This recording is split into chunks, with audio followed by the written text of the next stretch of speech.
It was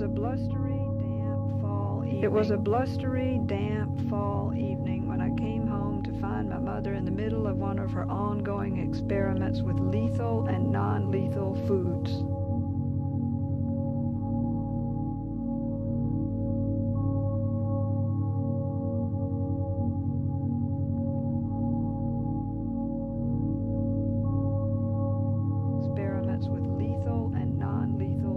Last time it had been the big floppy leaves of the deadly poison pokeberry bush. If you boil them up 5 times and pour off the water each time, you get rid of the poison.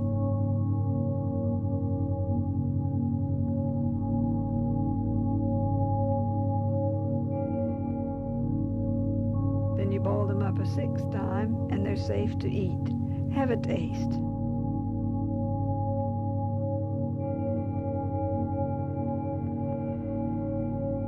But on this fall day, she has collected mushrooms.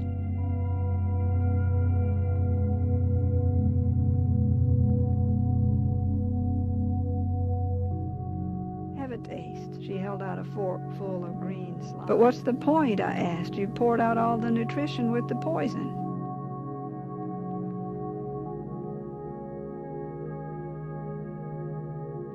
Nutrition, she snapped, as she sat down to a steaming bowl of poke leaves. Are the French thinking about nutrition when they make pâté de foie gras? Are the Mexicans thinking about nutrition when they grow jalapeno peppers?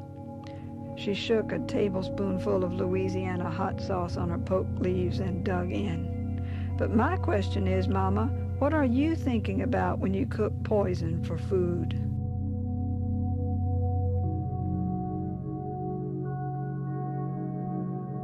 I asked.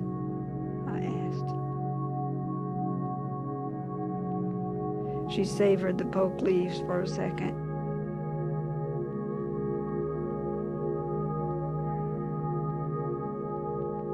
But on this fall day, she has collected mushrooms. She is deep in her favorite field guide, Among the Mushrooms, and the kitchen table is littered with fungi. There's the grayish-black trumpet of death with its hollow stem, the sticky red cap of Boletus frostii, and beside it a cluster of something ghastly white with fleshy tatters and frills drooping over a single stalk, like the bouquet of a witch bride. Mama has carefully arranged several mushrooms on sheets of white paper to collect their spore deposits for identification. The spores drift down onto the paper from between the gills of the mushroom and leave a telltale dusting that can mean the difference between life and death. From 2 similar appearing mushrooms, a black spore deposit means edible and choice, while a dusting of lilac says instant death. Supper? I ask. She licks her fingers and flips the pages in her book. Not quite yet, she says. I have the white sauce in the double boiler, but I just want to check one thing first. Don't tell me we're eating the one where you have to parboil until no more yellow scum floats to the surface, I say. No, she says, that's Amanita muscaria.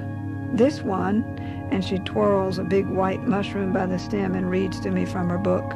Edibility not known, but other books say taste marked but pleasant. They recommend that if you're unsure of an identification, you feed it to chickens. If the chickens don't die within 24 hours, you're safe to eat it. We don't have any chickens, but our old canary bird, Howard, gives out a shrill squawk and cowers in the back of his cage. I get out the box of Cheerios and the 1% milk. Mama cuts up the white mushroom and stirs it into the sauce. We make room among the mushrooms on the kitchen table to eat our supper. I keep imagining that airborne lilac-colored spores are wafting into my Cheerios. That night I check on Mama several times. Each time she's still alive and sleeping peacefully. After 24 hours I relax, and soon it will be winter. With the cold, drier weather, the mushrooms will not emerge. But in the spring, I know, out she'll go again with her knife and basket among the mushrooms to play her little culinary games with death.